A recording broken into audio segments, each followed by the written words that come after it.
शादी सिर्फ संग और साथ का नहीं बल्कि समझ और अपनापन का रिश्ता है। मुंशी प्रेमचंद्र की कहानी नया विवाह यही दिखाती है कि जब उम्र और चाहते मेल न खाएं तो रिश्ते कैसे असंतुलित हो जाते हैं। तो आइए सुनते हैं आज की कहानी नया विवाह।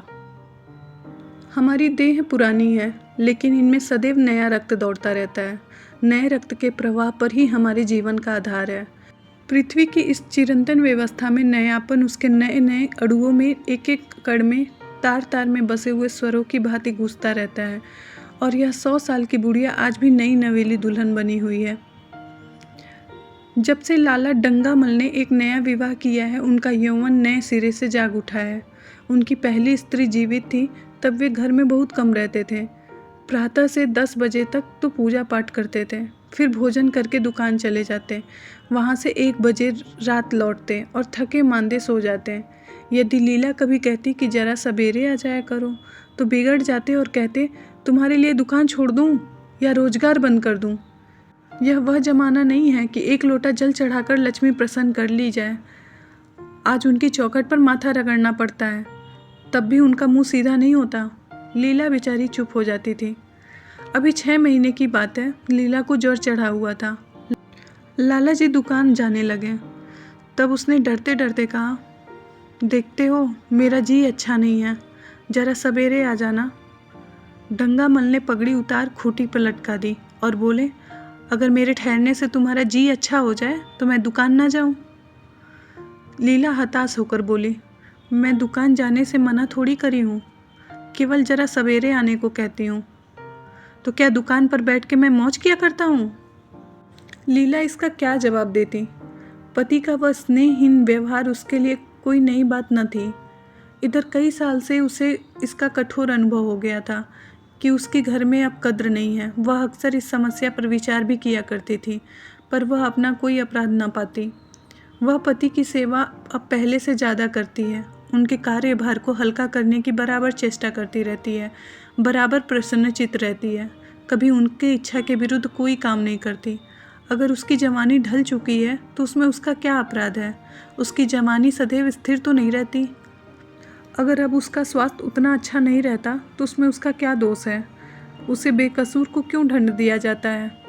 उचित तो यह था कि 25 साल का साहचर्य अब एक गहरी मानसिक और आत्मिक अनुरूपता का रूप धारण कर लेता, जो दोष को भी गुड़ बना लेता है, जो पके फल की तरफ रसीला, ज़्यादा मीठा, ज़्यादा सुंदर हो जाता है। लेकिन लाला जी का वाणिक हृदय हर पदार्थ को वाणिज्य की तराजू में तौलता था। बूढ़ी गाय जब न दूध दे सकती है न बच्चे, तब उसके लिए गौशाला ही सबसे अच्छी जगह है। उनके विचार में लीला के लिए सिर्फ इतना ही काफ़ी था कि वो घर की मालकिन बनी रहे, आराम से खाए और पड़ी रहे।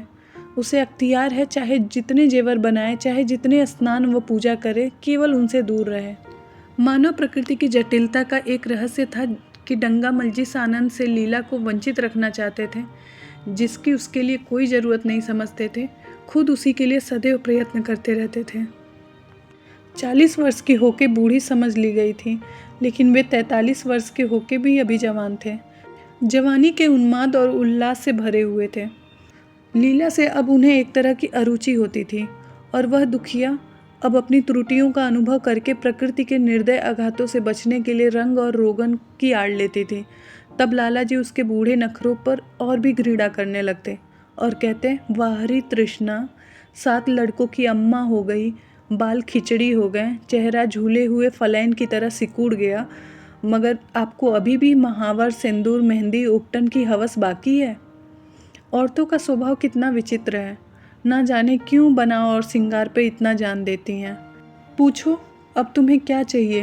क्यों नहीं मन को समझा लेती कि जवानी विदा हो गई है और इन उपादानों से वह वापस नहीं बुलाई जा सकती। लेकिन वे खुद जवानी के स्वप्न देखते रहते थे और उनकी जवानी की तृष्णा अभी शांत न हुई थी। हफ्ते में 2 बार हिजाब लगाते थे और डॉक्टर से मंकी ग्लैंड के विषय में पत्र से व्यवहार करते थे। लीला उन्हें असमंजस में देखकर कातर स्वर में पूछी, कुछ बतला सकते हो? कितने बजे आओगे? लाला जी ने शांत भाव से पूछा, तुम्हारा जी आज कैसा है? लीला क्या जवाब दें? अगर कहती कि बहुत ख़राब है तो शायद महाशय वहीं बैठ जाएं और जली खोटी सुनाकर अपने दिल का बुखार निकालें। अगर कहती कि अच्छी हूँ तो शायद निश्चिंत होकर पूरी रात राह देखना पड़ता। इस दुविधा में डरते डरते बोली, अब तक तो हल्की थी लेकिन अब कुछ भारी हो रही है। तुम जाओ दुकान, लोग तुम्हारी राह देखते होंगे। हाँ, पर ईश्वर के लिए 1-2 न बजा देना। लड़के सो जाते हैं, मुझे ज़रा भी अच्छा नहीं लगता, जी घबराता है। सेठ जी ने अपने स्वर में स्नेह की चाशनी देकर कहा, 12 बजे तक आ जाऊंगा। लीला का मुख धूमिल हो गया। उसने कहा, 10 बजे तक नहीं आ सकते? 11:30 के पहले किसी तरह नहीं। नहीं, 10:30। अच्छा, 11 बजे। लाला वादा करके चले गए, लेकिन 10 बजे रात को एक मित्र ने मुजरा सुनने के लिए बुला भेजा। इस निमंत्रण को वो कैसे इनकार कर देते हैं? जब एक आदमी आपको खातिर से बुलाता है तब यह कहाँ की भलमानसाहत है कि आप उसका निमंत्रण अस्वीकार कर दें। लाला जी मुजरा सुनने चले गए। 2 बजे लौटे। चुपके से आकर नौकर को जगाए और अपने कमरे में आकर लेट रहे हैं।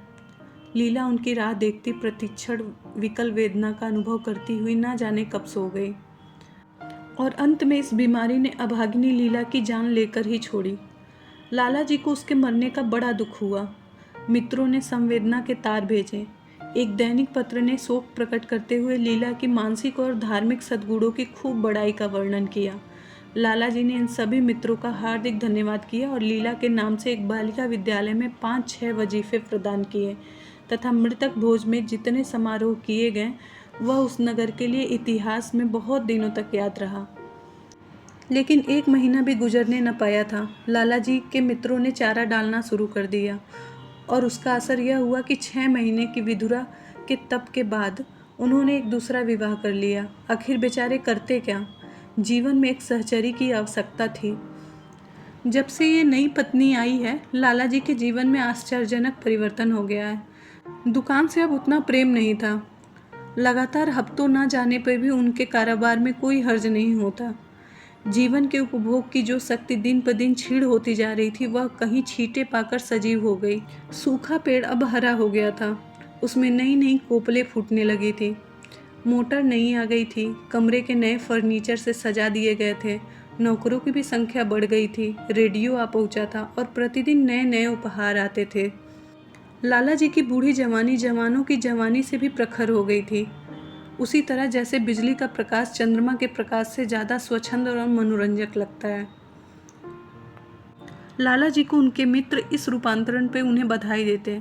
तब वे गर्व से के साथ कहते, भाई हम तो हमेशा जवान रहे हैं और जवान रहेंगे। बुढ़ापा यहाँ है तो उसके मुंह में कालिख लगाकर गधों पर उल्टा लटकाकर उसे शहर से निकाल दें।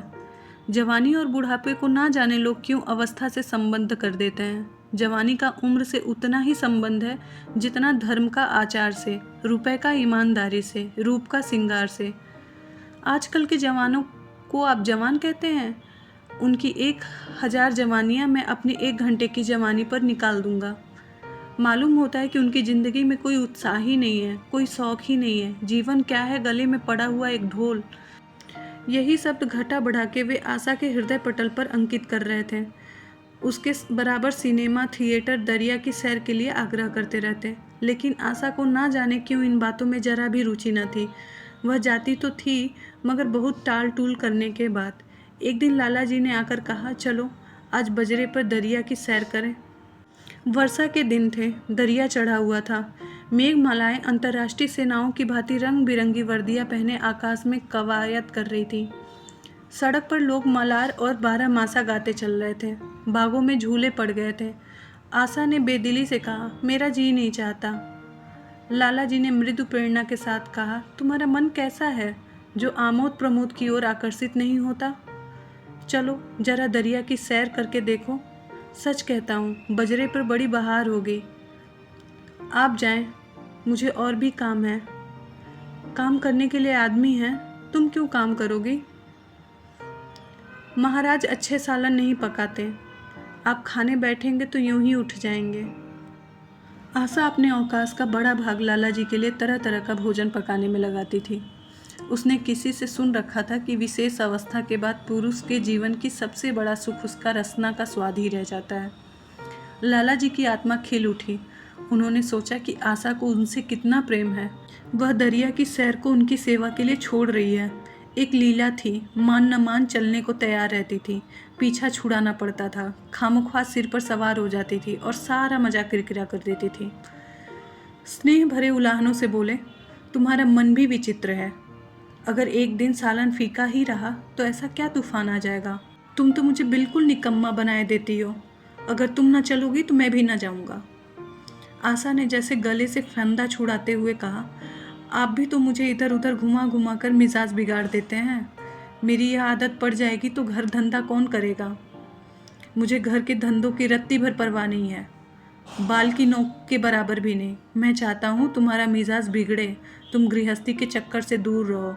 और तुम मुझे बार बार आप क्यों कहती हो। मैं चाहता हूँ तुम मुझे तुम कहो, तू कहो, गालियाँ दो, ढोल जमाओ। तुम तो मुझे आप कह के देवता के सिंहासन पर बिठा देती हो। मैं अपने घर का देवता नहीं, चंचल बालक बनना चाहता हूँ। आशा ने मुस्कुराने की चेष्टा करके कहा, भला मैं आपको तुम कहूँगी। तुम बराबर वालों को कहा जाता है, बड़ों को नहीं। मुनीम ने 1 लाख के घाटे की खबर सुनाई होती तो शायद लाला जी को इतना दुख नहीं होता जितना आशा की इस कठोर शब्द से उन्हें हुआ। सारा उल्लास, सारा उमंग फीका पड़ गया। सिर में बाकी रखी हुई फूलदार टोपी, गले में पड़ी हुई जोगिया रंग की चुन्नी और रेशमी चादर, वह तंजेर का बेलदार कुर्ता जिसमें सोने के बटन लगे हुए थे, यह सारा ठाठ उन्हें हास्यजनक जान पड़ने लगा। जैसे वह सारा नशा किसी मंत्र से उतर गया हो। निराश होकर बोले, तो तुम्हें चलना है या नहीं। मेरा जी नहीं चाहता। तो मैं भी न जाऊं। मैं आपको कब मना करती हूँ। फिर आप कहा। आशा ने जैसे भीतर से जोर लगाकर कहा। तुम, उसका मुखमंडल लज्जा से आसक्त हो गया। हाँ, इसी तरह तुम कहा करो। तो तुम नहीं चल रही हो। अगर मैं कहूँ तुम्हें चलना पड़ेगा तब चलूँगी। आपकी आज्ञा मानना मेरा धर्म है। लाला जी आज्ञा न दे सके। आज्ञा और धर्म जैसे शब्द उनके कानों को चुभने लगे थे। खिसियाते हुए बाहर चल पड़े। उस वक्त आशा को उन पर दया आ गई। बोली, कब तक लौटोगे। मैं नहीं जा रहा हूँ। अच्छा, मैं भी चलती हूँ।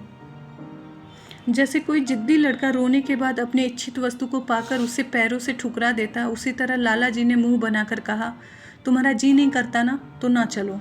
मैं आग्रह नहीं करता। आप नहीं, तुम बुरा मान जाओगे।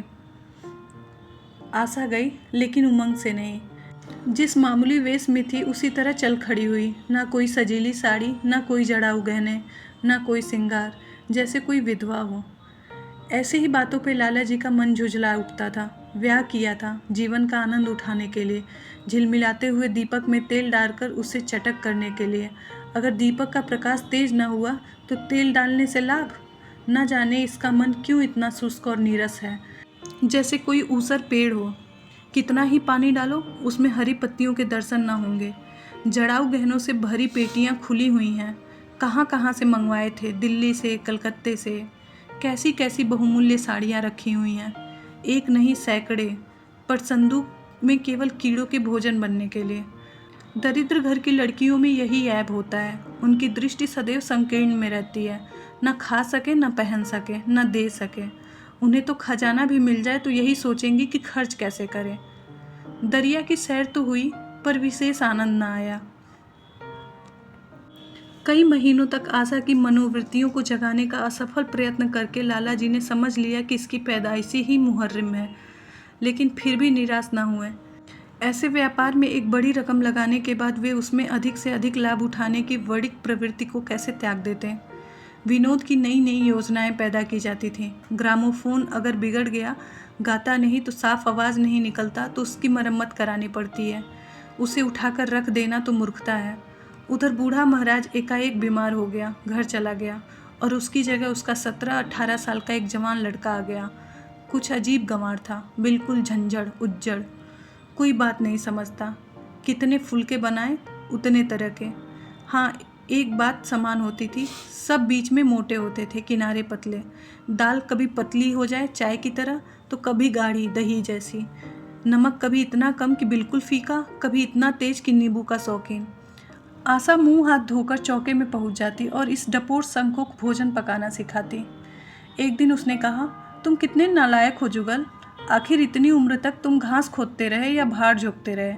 कि फुलके तक नहीं बना सकते? जुगल ने आंखों में आंसू भरकर कहा, बाबूजी, अभी मेरी उम्र ही क्या है, 17 का ही तो पूरा हुआ हूँ। इस बात पर आशा को हंसी आ गई। उसने कहा, तो क्या रोटी पकाना क्या 10-5 साल में आता है? आप 1 महीना सिखा दें बहूजी, फिर देखिए मैं आपको कैसे फुलके खिलाता हूँ कि जी खुश हो जाए। जिस दिन मुझे फुलके बनाना आ जाएगा मैं आपसे कोई इनाम लूँगा। सालन तो अब कुछ कुछ बनाने लगा हूँ, क्यों? आशा ने हौसला बढ़ाने वाली मुस्कुराहट के साथ कहा, सालन नहीं, वो बनाना आता है। अभी कल ही नमक इतना तेज था कि खाया न गया, मसाले की कचाद आ रही थी। जब मैं सालन बना रहा था तब आप यहाँ थी कब? अच्छा, तो मैं यहाँ बैठी रहूँगी तब तुम्हारा सालन बढ़िया पकेगा। आप बैठी रहती हैं तो मेरा अक्ल ठिकाने रहता है। आशा को जुगल की इन भोली बातों पर खूब हंसी आ रही थी। हंसी को रोकना चाहती थी, पर वह इस तरह निकल पड़ी कि भरी बोतल उड़ेल दी गई हो। और हाँ, मैं नहीं रहती तब तो आपके कमरे के द्वार पर जा बैठता हूँ, वहाँ बैठकर अपनी तकदीर को रोता हूँ। आशा ने हंसी को रोककर पूछा, क्यों रोते हो? यह न पूछिए बहूजी, आप इन बातों को नहीं समझेंगे। आशा ने उसके मुंह की ओर प्रश्न की आंखों से देखा। उसका आशय कुछ तो समझ गई थी, पर ना समझने का बहाना किया। तुम्हारे दादा आ जाएंगे तब तुम चले जाओगे? और क्या करूँगा बहूजी, यहाँ कोई काम दिलवा दीजिए तो यहीं पड़ा रहूँगा। मुझे मोटर चलाना सिखवा दीजिए, आपको खूब सैर कराया करूँगा। नहीं नहीं बहूजी, आप हट जाइए, मैं पतीली उतार लूँगा। ऐसी अच्छी साड़ी है आपकी, कहीं कोई दाग पड़ जाए तो क्या होगा? आशा पतीली उतार रही थी। जुगल ने उसके हाथ से सड़सी ले लेनी चाहिए। दूर रहो, फूहड़ हो तुम, कहीं पतीली पाँव पर गिरा ली तो महीनों झिंकोगे। जुगल के मुख पर उदासी छा गई। आशा ने मुस्कुराकर कहा, क्यों मुंह लटक गया सरकार का? जुगल रुआसा होकर कहा, आप मुझे डांट देती हैं बहूजी, मेरा दिल टूट जाता है। सरकार कितने ही घुड़के मुझे बुरा नहीं लगता, पर आपकी नज़र कड़ी देखकर मेरा खून सर्द हो जाता है। आशा ने दिलासा दिया, मैंने तुम्हें डांटा तो नहीं, केवल यह कहा कि कहीं पतीली तुम्हारे पाँव पे गिर पड़े तो क्या हो? हाथ ही तो आपका भी है, कहीं आपके हाथ से छूट पड़े तो? लाला डंगामल ने रसोई के द्वार पर आकर कहा, आशा जरा इधर आना, देखो तुम्हारे लिए कितने सुंदर गमले लाया हूँ, तुम्हारे कमरे के सामने रखे जाएंगे। तुम यहाँ आकर धुएं धक्कड़ में क्यों हलाहन मचाई हो? इस लड़के को कह दो जल्दी से महाराज को बुलाए, नहीं तो कोई दूसरा आदमी रख लूँगा। महाराजों की कमी नहीं है, आखिर कब तक कोई इसे रियायत दे? गधे को जरा सी तमीज नहीं आई। सुनता है जुगल, लिख दे अपने बाप को, महाराज को जल्दी बुला। चूल्हे पर तवा रखा हुआ था। आशा रोटियां बेलने में लगी थी, जुगल तवे पर रोटियों का इंतजार कर रहा था। ऐसी हालत में भला आशा कैसे गमले देखने जाती? उसने कहा, जुगल रोटियां टेढ़ी मेढ़ी बेल देगा। लाला जी ने कुछ चिढ़कर कहा, अगर रोटियां टेढ़ी मेढ़ी बेलेगा तो निकाल दिया जाएगा। आशा अनसुनी करके बोली, 10-5 दिन में सीख जाएगा, निकालने की क्या ज़रूरत? तुम आकर बतला दो गमले कहाँ रखे जाएं। कहती हूँ रोटियां बेलकर आ रही हूँ। नहीं, मैं कहता हूँ तुम रोटियां मत बेलो। आप तो खामोखा जिद करते हैं। लाला जी सन्नाटे में आ गए। आशा ने कभी इतनी रुखाई से उनका जवाब न दिया था, और यह केवल रुखाई न थी, इसमें कटुरता भी थी। लज्जित होकर चले गए। उन्हें ऐसा क्रोध आया कि अब गमले तोड़कर फेंक दें और सारे पौधों को चूल्हे में डाल दें। जुगल ने सहमे हुए स्वर में कहा, अब चले जाइए बहूजी, सरकार बिगड़ जाएंगे। बको मत, जल्दी जल्दी फुलके सेको, नहीं तो निकाल दिए जाओगे। और आज मुझसे पैसे लेकर अपने लिए कपड़े बनवा लो, भिखमंगों की सी सूरत बनाए घूमते रहते हो। और बाल क्यों इतना बढ़ा रखे हो? तुम्हें कोई नाई भी नहीं जुड़ता? जुगल ने दूर की बात सोची, बोला, कपड़े बनवा लूँ तो दादा को हिसाब क्या दूंगा? अरे पागल, मैं हिसाब नहीं देने चाहती, मुझसे ले लेना।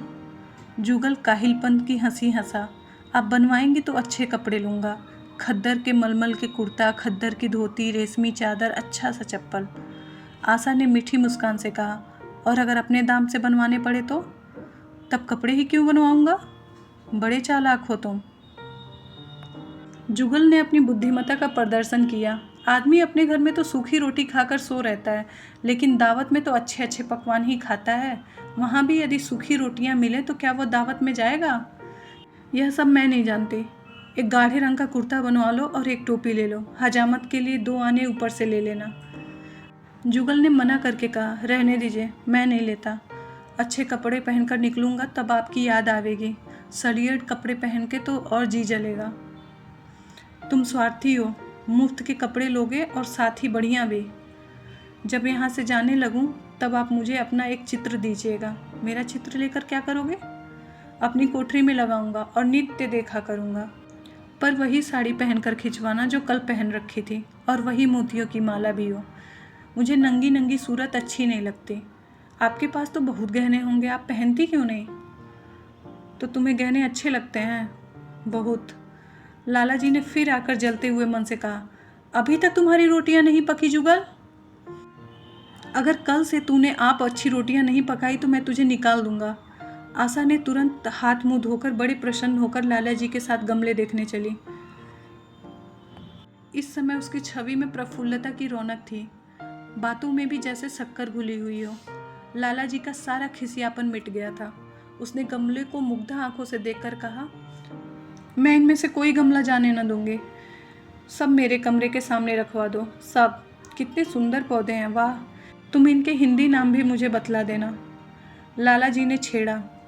सब गमले क्या करोगे? 10-5 पसंद कर लो, शेष मैं बाहर रखवा दूंगा। जी नहीं, मैं एक भी नहीं छोड़ूंगी, सब यहीं रखे जाएंगे। बड़ी लालचीन हो तुम। लालचीन ही सही, मैं आपको एक भी न दूंगी। 2-4 तो दे दो, इतनी मेहनत से लाया हूँ। जी नहीं, इनमें एक भी न मिलेगा। दूसरे दिन आशा ने अपने आभूषणों को खूब सजाया और फिरोजी रंग की साड़ी पहनकर निकली। तब लाला जी की आंखों में ज्योति सी आ गई। समझे अवश्य ही ये उनके प्रेम का रंग है जो धीरे धीरे चढ़ रहा है। नहीं तो अनेक बार उनके आग्रह करने पे भी, बार बार याचना करने पे भी उसने इस आभूषण को नहीं पहना था। कभी कभी मोतियों का हार गले में डाल लेती थी, वो भी ऊपर मन से। आज वो आभूषणों से अलंकृत होकर फूली न समा रही है, इतराई जा रही है, मानो कहती है, देखो मैं कितनी सुंदर हूँ। पहले जो बंद कली थी आज वो खिल गई है। लाला जी पर घड़ों नशा चढ़ा हुआ था। वे चाहते थे कि उनके मित्र और बंधु वर्ग आकर इस सोने की रानी के दर्शन करें और अपनी आंखों को ठंडा करें, देखें कि वह कितनी सुंदर, कितनी संतुष्ट, कितनी प्रसन्न है। जिन विद्रोहियों ने विवाह के समय तरह तरह की शंकाएं की थी, वे आंखें खोल कर देखें कि डंगामल कितना सुखी है, विश्वास, अनुराग और अनुभव के चमत्कार किया है। उन्हें प्रस्ताव किया कि चलो कहीं घूम के आते हैं, बड़ी मज़ेदार हवा चल रही है। आशा इस वक्त कैसे जा सकती थी? अभी उसे रसोई में भी जाना था। वहाँ से कहीं 12 बजे उसे फुर्सत मिलेगी। फिर घर के दूसरे धंधे सिर पर सवार हो जाएंगे। सैर सपाटे के पीछे क्या घर चौपट करते हैं। सेठ जी ने उसका हाथ पकड़ लिया और कहा, नहीं, आज मैं तुम्हें रसोई में नहीं जाने दूंगा। महाराज के लिए कुछ न होगा तो आज उसकी सामत आ जाएगी। आशा के मुख पर वह प्रफुल्लता जाती रही, मन भी उदास होता गया। वह सोफा पर लेट कर बोली, आज ना जाने क्यों कलेजे में मीठा मीठा दर्द हो रहा है। ऐसा दर्द कभी नहीं होता था। सेठ जी घबरा उठे, यह दर्द कब से हो रहा है? यूँ तो होता रहता है, पर रात से ही ज़्यादा है, लेकिन अभी कुछ कम हो गया है। अब फिर होने लगा, रह रह कर जैसे चुभन हो रही है। सेठ जी एक बात सोचकर दिल ही दिल में फूले उठे। अब वो गोलियां रंग ला रही हैं। राजवैद्य जी ने कहा था कि ज़रा सोच समझकर इनका सेवन कीजिएगा। क्यों ना हो, खानदानी वैद्य हैं। इनके बाप बनारस के महाराजा के चिकित्सक थे। पुराने और परीक्षित नुस्खे हैं इनके पास। लाला जी ने कहा, तो रात से ही दर्द हो रहा है? तुमने मुझे कहा क्यों नहीं? नहीं नहीं, वैद्य जी से कोई दवा मंगवा लाता। मैंने समझा था आप ही अच्छा हो जाएगा, मगर अब बढ़ रहा है। कहाँ दर्द हो रहा है, ज़रा देखूं, कुछ सूजन तो नहीं है? सेठ जी ने आशा के आंचल की तरफ हाथ बढ़ाया। आशा ने शर्माकर सिर झुका लिया। उसने कहा, यह तुम्हारी शरारत मुझे अच्छी नहीं लगती।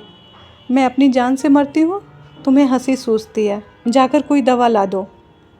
सेठ जी अपने पुरुष तत्वों पे डिप्लोमा पाकर उससे ज़्यादा कहीं प्रसन्न हुए जितना राय बहादुरी पाकर नहीं होते। इस विजय का डाका पीटे बिना उन्हें कैसे चैन आ सकता था। जो लोग उनके विवाह के विषय में द्वेषमय टिप्पणियां कर रहे थे, उन्हें नीचा दिखाने का अच्छा अवसर हाथ आया था। और इतनी जल्दी? पहले पंडित भोलेनाथ के पास गए और भाग्य ठोक कर बोले, भाई मैं तो बड़ी विपत्ति में फंस गया। कल से उनके कलेजे में दर्द हो रहा है, कोई बुद्धि काम नहीं कर रही है। कहती हैं ऐसा दर्द पहले नहीं हुआ था। भोलेनाथ ने कुछ हमदर्दी न दिखाई। सेठ जी यहाँ से उठकर अपने दूसरे मित्र लाला फांगमल के पास पहुँचे और उनसे भी लगभग यही शब्द और शोक संवाद में कहा। फांगमल बड़ा सोहादा था, मुस्कुराकर बोला, मुझे तो आपकी शरारत मालूम होती है। सेठ जी की बांझें खिल गईं। उन्होंने कहा, मैं अपना दुख सुना रहा हूँ और तुम्हें दिल लगी सूझती है। मैं दिल लगी नहीं कर रहा हूँ, और इसमें दिल लगी की क्या बात है? वो है कमसीन, कुमलांगी, आप ठहरे पुराने लठैत, दंगल के पहलवान। बस अगर यह बात ना निकले तो मेरी मूछें मुड़ा लूँ। सेठ की आंखें जगमगा उठीं। मन में यौवन की भावना प्रबल हो गई और उसके साथ ही मुख पर एक यौवन की झलक भी आ गई। छाती जैसे कुछ फैल सी गई। चलते समय उनके पग कुछ अधिक मजबूती से ज़मीन पर पड़ने लगे और सिर की टोपी न जाने कैसे बाकी हो गई। आकृति भी बागपन की शान बखारने लगी। जुगल ने आशा को सिर से पांव तक जगमगाते देखकर कहा, बस बहू जी, आप इसी तरह पहने ओढ़े रहा करें। आज मैं आपको चूल्हे के पास न आने दूंगा। आशा ने नयन बाण चलाकर कहा, क्यों? आज यह नया हुक्म क्यों? पहले तो तुमने कभी नहीं मना किया। आज की बात दूसरी है। ज़रा सुनो क्या बात है। मैं डरता हूँ आप कहीं नाराज़ ना हो जाएं। नहीं नहीं, कहो, मैं नाराज़ नहीं होंगी। आज आप बहुत सुंदर लग रही हैं। लाला डंगामल ने असंख्य बार आशा के रूप और यौवन की प्रशंसा की थी, मगर उस प्रशंसा में उसे बनावट की गंध आती थी। यह शब्द उसके मुख से निकलकर कुछ ऐसे लग रहे थे जैसे कोई पंगु दौड़ने की चेष्टा कर रहा है। जुगल ने इन सीधे शब्दों में एक उन्माद था, नशा था, एक चोट थी। आशा की सारी देह प्रकंपित हो गई। तुम मुझे नज़र लगा दोगे जुगल? इस तरह क्यों घूरते हो? जब यहाँ से चला जाऊँगा तो आपकी बहुत याद आएगी। रसोई पकाकर तुम सारे दिन क्या करते हो? दिखाई क्यों नहीं देते? सरकार रहते हैं ना, इसलिए नहीं आता। फिर अब तो मुझे जवाब मिल रहा है। देखिए भगवान कहाँ ले जाए। आशा की मुख मुद्रा कठोर हो गई। उसने कहा, कौन तुम्हें जवाब देता है? सरकार ही तो कहते हैं तुझे निकाल दूंगा। अपना काम किए जाओ, कोई नहीं निकालेगा। अब तो तुम फुलके भी अच्छा बनाने लगे। सरकार हैं बड़े गुस्सेवर, 2-4 दिन में मैं उनका मिजाज ठीक किए देती हूँ। जुगल, जब ये आपके साथ चलते हैं तो आपके बाप से लगते हैं। तुम तो बड़ी मुंहफट हो। खबरदार, जबान संभाल कर बातें किया करो। किंतु अप्रसन्नता का यह झीना आवरण उसके मनोरहस्य पर को छिपा न सका। वह प्रकाश की भांति उसके अंदर से निकल पड़ा। जुगल ने फिर उसी निर्भीकता से कहा, मेरा मुंह कोई बंद कर ले। यहाँ सभी यही कहते हैं। मेरा ब्याह कोई 50 साल की बुढ़िया से करा दे तो मैं घर छोड़ के भाग जाऊँ, या तो खुद जहर खा लूँ या उसे जहर देकर मार डालूँ। फांसी होगी तो हो। आशा उस कृत्रिम क्रोध को कायम न रख सकी। जुगल ने उसकी हृदय वीणा के तारों पर मिज़राब की एक ऐसी चोट मार दी थी, उसे बहुत जब्त करने पर भी मन की व्यथा बाहर निकल आई। उसने कहा, भाग्य भी तो कोई वस्तु है। ऐसा भाग्य भाड़ में जाए। तुम्हारा ब्याह मैं किसी बुढ़िया से करा दूंगी, देख लेना। तो मैं भी जहर खा लूँगा, देख लीजिएगा। क्यों? बुढ़िया तो तुम्हें जवान से ज़्यादा प्यार करेगी, ज़्यादा सेवा करेगी, तुम्हें सीधे रास्ते पर रखेगी। यह सब माँ का काम है। बीवी जिस काम के लिए है उसी काम के लिए है। आखिर बीवी किस काम के लिए है? मोटर गाड़ी की आवाज़ आई। न जाने कैसे आशा के सिर से अंचल खिसक कर कंधों पर आ गया था। उसने जल्दी से अंचल खींचकर सिर पर कर लिया और यह कहती हुई अपने कमरे की ओर लपकी कि लाला भोजन करके चले जाएं, तब आना। कहानी यही समाप्त होती है। यह कहानी हमें ये सिखाती है कि रिश्तों की असली खूबसूरती उम्र और दिखावे में नहीं, बल्कि आपसी समझ और सम्मान में छिपी रहती है।